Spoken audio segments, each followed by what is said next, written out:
first of all, just look at the format of this. This is the type of information we'd be providing you with. So you see the energy savings in the first electric kWh and the associated, and also as well gas savings for lights, which is kind of cannabis specific.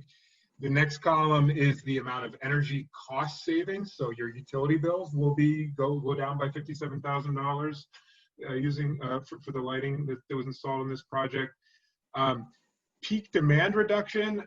This is I will highlight this specifically for these customers because we do have demand response programs at the utilities now, and this is an interesting application. I don't know exactly how it will play out, but if you can shift your demand off of peak hours and maybe grow during a different hour of the day, there's potential there. First of all, you'll definitely save on your electric bills. There's no doubt. But then you might also be able to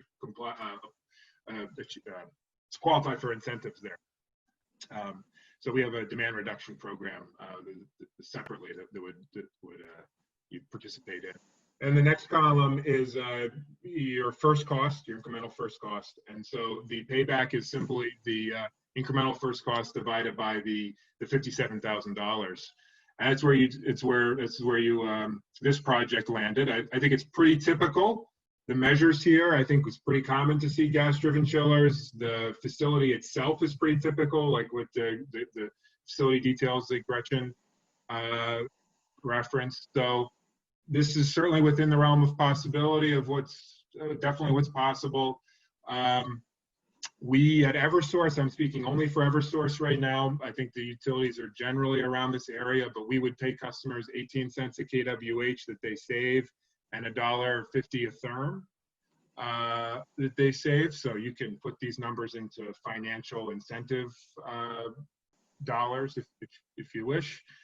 And then the last thing I just want to highlight here is that lighting is very important, but so are the other measures, and especially HVAC. That was a big savings as well. So we want to look comprehensively at your whole building, but certainly a big part of that is lighting.